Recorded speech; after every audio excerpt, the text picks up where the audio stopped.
네, 안녕하세요. 김아인입니다. 오늘은 감정평가 및 이론 학습 설명회를 진행을 해보려고 해요. 그래서 어제 1차 시험이 있었는데요. 합격하신 분들은 모두 너무너무 축하드립니다. 또 반면에 점수가 부족하거나 아니면 공부 기간이 짧아서 불합격하신 분들도 빨리 플랜 B를 짜가지고 2차 시험에 또 대비하시길 바라겠습니다. 오늘 말씀드릴 목차인데요. 이제 1차를 공부하시고 처음 2차를 진입하시는 분들을 위해서 2차 공부에 대한 대략적인 설명을 드리고요. 또 2차 과목 저희 실무 이론 법규가 있는데 각 과목의 그런 비중, 공부 비중, 그다음에 세 번째로 제가 이론 강사로서 이론 과목의 특징에 대해서 설명을 드리겠습니다. 마지막으로는 랜드 강의 일정과 커리큘럼 그리고 강의의 특징에 대해서 이런 순서대로 말씀을 드려볼게요.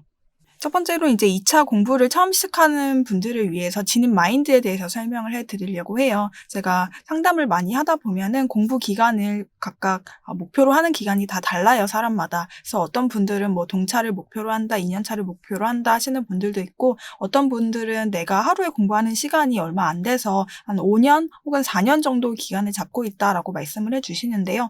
저는 진입 마인드는 항상 공부 시간을 짧게 가져야 된다라는 생각을 해요. 왜냐면은 저희 시험이 저는 마라톤이라고 생각하지 않고 대략 한 10km 달리기 정도라고 생각을 하거든요. 마라톤이라는 거는 너무 장기간으로 이렇게 페이스를 조절을 해 나가면서 달려야 되는 게임이지만 10km 같은 경우에는 그냥 딱 집중해가지고 1시간 달리고 끝나고 이런 느낌이라고 생각하거든요. 그래서 공부하는 거를 즐거워하거나 아니면 내 몸에 습관이 배어가지고 나는 항상 공부하는 사람이야 이런 마인드보다는 나는 짧은 시간 안에 합격을 해가지고 그 다음 감정평가사로서의 스텝을 나가야겠다라는 마인드를 가지는 게 좋을 것 같습니다. 물론 직장인분들 같은 경우에는 전업으로 공부하는 사람들보다 시간이 더 한 2배, 3배로 들기는 해요. 하지만 직장인분들도 합격을 못하는 시험이 아니고 내가 가진 시간 안에서 한정적인 자원을 효율적으로 활용을 한다면은 충분히 합격할 수 있는 시험이라고 생각합니다. 두 번째로 저희 시험은 이제 논술형 시험입니다.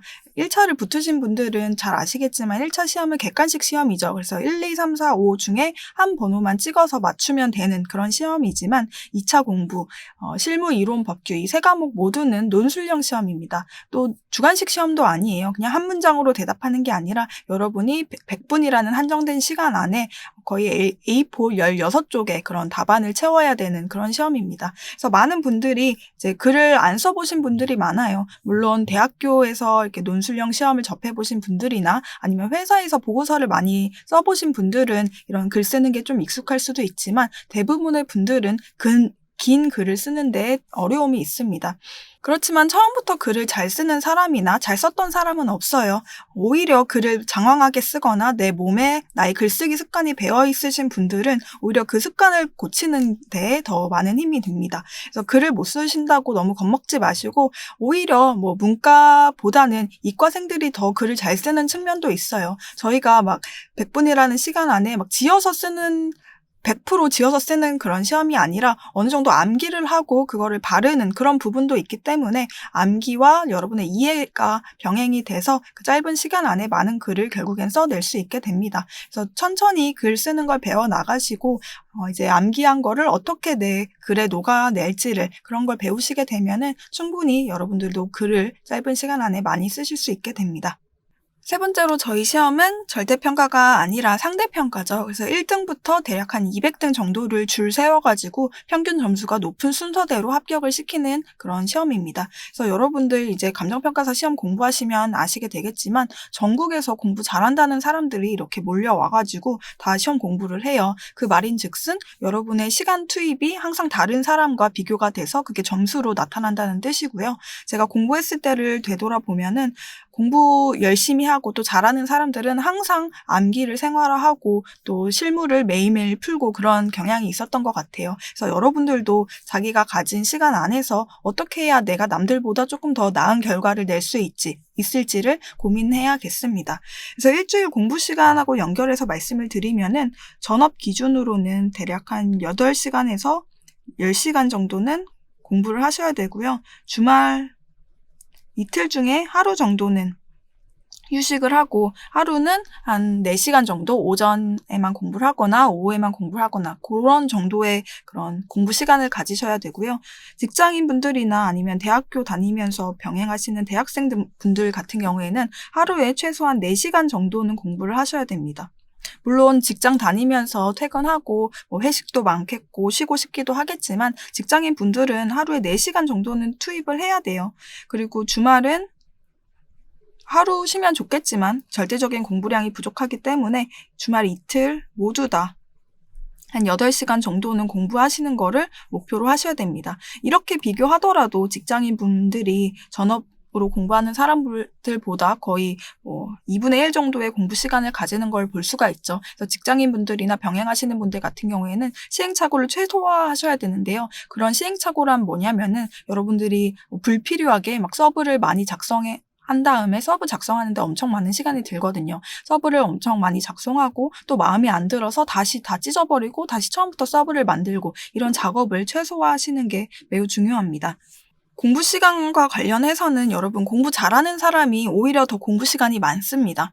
그래서 여러분들이 항상 공부를 할 때 내가 지금 이 공부하는 시간이 남들과 비교해서 어느 정도의 양일까? 내가 저 사람보다 공부를 많이 하고 있을까? 아니면 덜 하고 있을까? 약간 자기 객관화를 하는 게 필요하다고 생각해요. 물론 공부 시간이 막 많다고 공부를 잘한다는 거는 100% 연결되지는 않겠지만 대체로 같은 시간 안에 집중하는 정도가 비슷하다고 생각하면은 절대적인 공부 시간 양도 무시할 수 없다고 생각합니다. 그래서 직장인분들은 공부 시간을 어느 정도 확보를 해주고 공부를 하셔야 된다는 거 꼭 명심을 해주세요. 다음으로는 2차 과목별로 공부 비중에 대해서 설명을 드릴 건데요. 아마 처음 2차를 공부하시는 분들은 실무가 제일 중요한 과목이고 제일 어려운 과목이다라고 많이 알고 계실 거예요. 그래서 실무라는 과목은 일단 여러분들이 항상 공부하실 때 계산기를 필수적으로 지참을 하셔야 되는 부분이고요. 여러분들이 뭐 카페 가서 공부를 하거나 아니면 다른 지역에 가서 공부를 할 때도 실무책과 계산기는 꼭 같이 챙기셔야 됩니다. 그래서 실무가 제일 중요한 이유는 아무리 이론 과목이랑 법규를 잘 하더라도 감정평가사는 평생 계산기를 들고 다니면서 이 부동산이 얼마인지를 의뢰인한테 알려줘야 되는 그런 직업이에요. 그래서 실무라는 과목이 항상 여러분들의 평생 동안 활용하게 되는 그런 지식이다 보니까 제일 중요하게 생각해야 되고 또 실무라는 과목은 점수 올리기가 사실 쉽지가 않습니다. 한 번에 3개월 동안 나 집중해서 실무해가지고 점수 끌어올려야지 그것보다는 실무는 천천히 이렇게 실력이 올라가는 과목이어서 지금 여러분 2차 과목 처음 시작하실 때에는 실무 이론 법규 중에 실무를 거의 한 60%에서 70%의 비중으로 가져가셔야 됩니다. 완전 감정평가의 기본이 되는 과목이다 보니까 처음 공부하실 때 내가 만약에 하루에 10시간 정도를 공부한다라고 하시면 60%에서 70%인 한 6시간에서 7시간은 나는 실무를 해야겠다라고 생각을 하시는 게 맞고요. 그 다음에 법규 같은 경우에는 법규는 암기 과목이죠. 그래서 암기 과목이라고 하면은 여러분들이 공부하는 양, 그러니까 암기하는 양에 따라서 점수가 거의 결정이 되는 과목입니다. 그리고 오히려 이런 암기만 어느 정도 되어 있으면 점수가 안정적으로 높게 나오는 과목이기도 해요. 그래서 법규는 내가 얼마나 심혈을 기울여서 암기를 꼼꼼히 했는지, 범위를 넓혀서 암기를 했는지가 매우 중요한 과목입니다.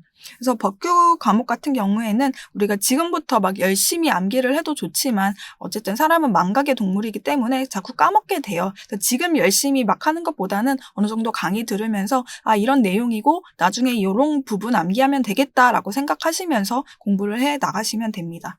반면에 이론이란 과목은 처음에는 좀 쉽고 좀 접근하기가 쉬운 과목인데 나중 가면은 이제 수험생분들이 많이 어려워하는 과목이에요. 왜냐하면 일단은 범위가 너무 넓습니다. 범위가 없다고 볼 수도 있는데요. 무슨 말이냐 하면은 여러분들이 어제 부동산 뉴스에서 본 내용이나 아니면은 지금 협회에서 이슈가 되고 있는 부분들, 그런 부분들이 어떤 부분이 시험 문제로 나올 수 없는 부분이기 때문에 사람들이 불이타라고 많이 하죠. 어떤 문제가 시험에 나오게 될지 모르는 부분이 있습니다. 그런데 그런 모든 불이타를 대비를 할 수가 없으니까 어렵게 되는 거죠. 또 반면에 이론이란 과목은 점수가 좀 들쭉날쭉한 과목입니다. 실무랑 법규는 어느 정도 공부가 되면은 점수가 안정적으로 나오는 반면에 이론이란 과목은 내가 엄청 잘 썼다라고 생각을 했는데도 어떻게 보면은 내 논리에 빠져가지고 나만이 알아들을 수 있는 그런 언어로 글을 작성할 수가 있는 거죠. 그래서 사람들이 그렇잖아요. 내가 자신 있는 분야나 내가 관심이 큰 분야가 나오면은 말을 많이 하게 되고 글을 많이 쓸 수 있게 되죠. 반면에 내가 모르는 분야나 좀 생소한 단어가 나오게 되면은 말을 잘 못하고 글을 잘 못 쓰게 됩니다.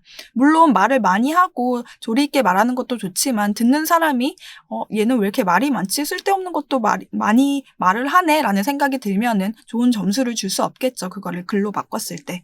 이론이랑 법규 과목을 비교해 보자면 법규는 암기 과목인 느낌이 강한데 이론은 어느 정도 암기는 필요하긴 합니다. 물론 이론에서도 강론 부분이 있기 때문에 여러분들이 감정평가 방법이나 아니면 물건별 특징 이런 것들을 암기하셔야 되긴 하는데 이해해서 쓰는 부분도 분명히 있어요. 어떤 현상을 던져주고 네가 이 현상에 대해서 어떻게 생각하는지 너의 생각을 논리적으로 말해봐라 라는 거를 테스트하는 시험이라고 과목이라고 생각하시면 되겠습니다. 그래서 제가 예시를 하나 가져왔는데요. 여기는 압구정 로데오역 근처에 명품 거리예요. 그래서 샤넬, 루이비통, 에르메스 이런 명품 매장들이 있는데 이런 시험은 극단적으로 하나 예시를 들어드리면은 압구정 로데오역의 지역 분석 명품 거리 지역 분석을 하시오. 이런 식으로 이론 문제가 나오게 됩니다.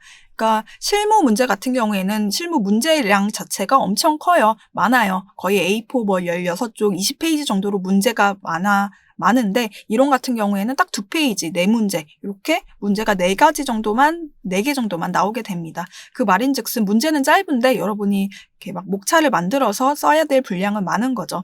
보시면은 압구정 로데오역의 명품거리 지역 분석을 하시오. 이거에 대한 사람들의 대답은 다양합니다. 예를 들어 어떤 사람은 명품 매장의 매출을 비교하면서 거리에 대한 이 거리랑 이 거리랑 이 거리에 대한 이런 분석을 할 수도 있고요. 어떤 사람은 유동인구를 비교해 가면서 이쪽 유동인구가 여기보다 많다 이런 식으로 설명을 할 수도 있고 마지막으로 어떤 사람은 브랜드별로 특징을 분석을 해가지고 에르메스가 속해 있는 그런 거리는 어떤지 샤넬, 루이비통 이 거리는 어떤지 이렇게 나눠서 지역을 분석하는 사람들도 있을 겁니다.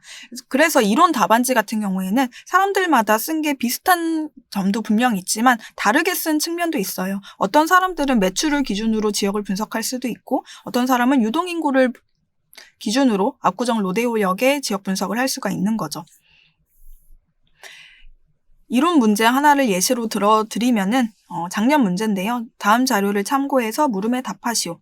읽어보시면은 어떤 사례를 하나 주는 시험 문제가 있습니다. 그래서 사례를 던져주고 여기 부분만 읽어보시면 법원 감정이인인 감정평가 사업 갑은 손해배상 사건에서 원고가 주장하는 손해액을 구하고 있대요. 우리 감정평가사들이 손해액도 평가를 하거든요. 그래서 본 사건 부동산 매매 당시 매수자인 원고는 부지 내에 차량 2대의 주차가 가능하다는 피고의 주장을 믿고 소유권 이전을 완료했으나 부지 내의 공간 부족으로 현실적으로는 주차가 불가능하다. 그러니까 차량 2대가 주차 가능하다고 들었는데 결과적으로는 차량이 2대가 주차가 불가능한 거죠. 이럴 때 손해배상액을 구하라라는 게 이론 시험 문제예요. 그래서 보시면은 이 사안에서 시장 자료를 통해서 손해액을 구하기 위한 감정평가 방법과 유용성, 한계점에 대해서 설명하시오.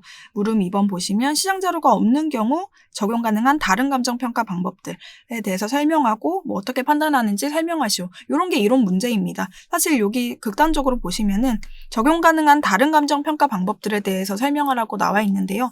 사실 감정평가 방법들이 매우 많이 있어요. 근데 그 감정평가 방법 중에서 수험생인 여러분들이 어떤 감정평가 방법을 가져와서 이 답안에서 설명을 논리적으로 할 수 있을지 그거에 대해서 이렇게 물어보는 시험입니다.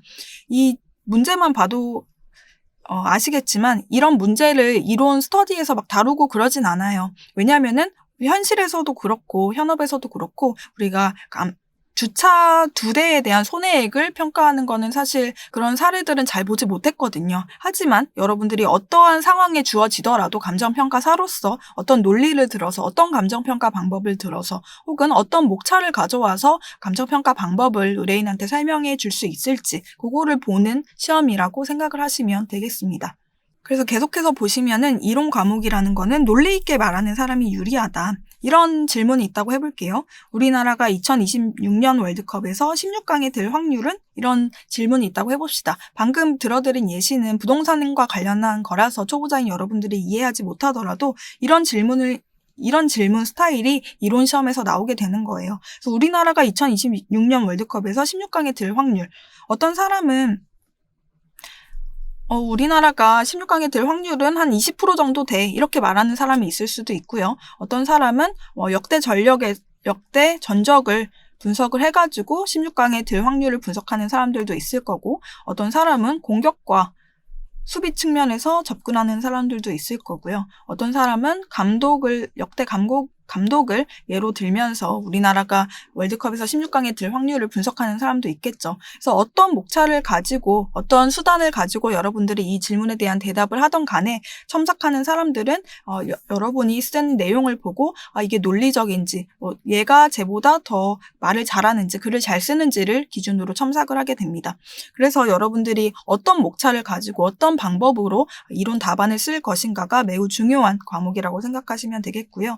이러한 목차를 잡는 것도 암기를 바탕으로 한 이해가 되어야 됩니다. 무슨 말이냐 하면은 이런 역대 전적, 공격, 수비, 감독 이런 목차들에 대해서 여러분들이 이론 강의에서 배우게 되는 거예요. 어떤 목차를 가져와야 되고 이제 어떤 목차를 가져와야 되는지 알았으면은 이 목차들을 암기를 하는 거죠. 그래서 축구 혹은 월드컵에 관한 문제가 나오게 되면은 이런 목차들을 가져와서 여러분들이 얼마나 논리적으로 월드컵에서 16강에 들 확률을 설명하는지, 혹은 이게 월드컵이 아니라 야구 게임이면은 야구 월드 베이스볼 그런 게임에서 몇 강에 들 확률은? 이렇게 물어봐도 이런 목차들을 가지고 여러분들이 우리나라가 야구 게임에서 우승할 확률에 대해서 설명할 수가 있는 거죠. 그리고 이론은 부동산 전반에 관한 시험 범위여서 여러분들이 배운 부분뿐만 아니라 안 배운 부분들이 시험 문제에 나올 수도 있는데요. 그렇기 때문에 여러분들이 항상 이론적인 부동산 뉴스들에 관심을 가지고 계셔야 됩니다. 그래서 극단적으로는 네이버 부동산 자료 가끔 챙겨보시면서 요즘에 이슈가 되고 있는 부동산 이슈들이 뭐가 있지? 감정평가사 시험에서 다룰 만한 내용들이 뭐가 있을지 한번 계속해서 보는 그런 게 필요하고요. 또 마지막으로는 답안 퀄리티가 배점으로 연결됩니다. 한정된 시간 안에 100%의 여러분의 실력을 발휘해서 16쪽을 완성해내야 되는 시험인데요.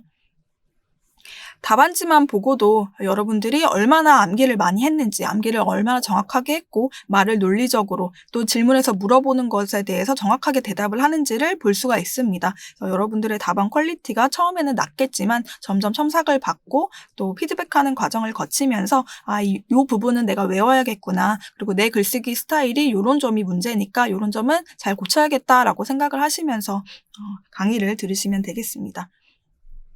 이제 랜드익 강의 일정인데요. 요 색깔을 보시면은 이게 잘 나와 있는데, 일단 저희 4월 초부터 강의를 시작을 하고요.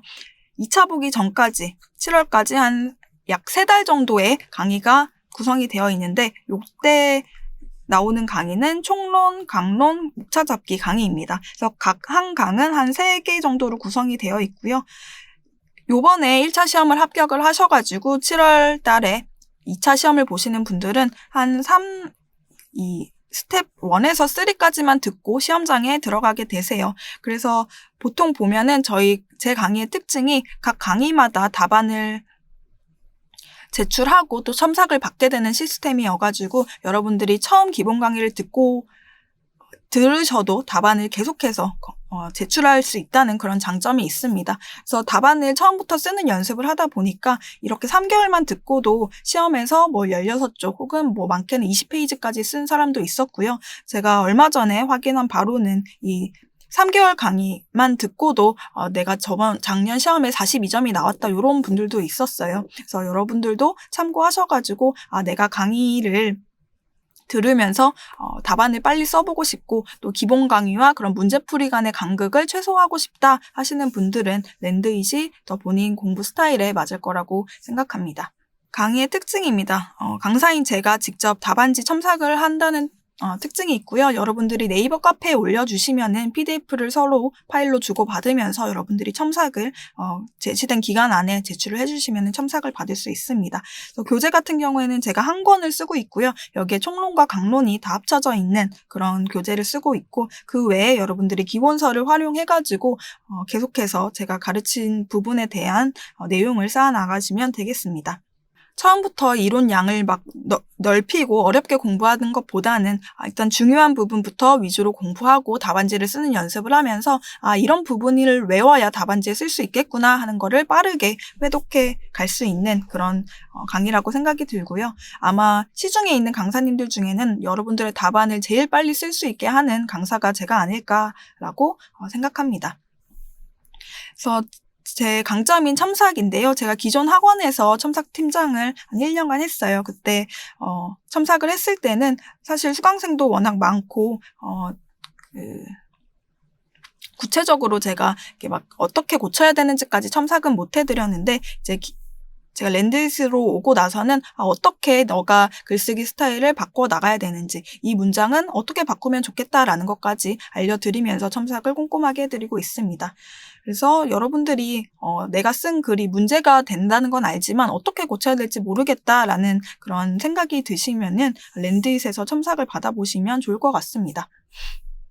그래서 이 답안 같은 경우에는 달새님 답안이라고 해서 처음부터 막 글을 엄청 못 쓰시는 분은 아니었는데, 점점 이제 고쳐 나가는 과정을 통해서 여러분들의 답안지를 이제 업그레이드 해 나가는 그런 측면을 보여주고 있습니다.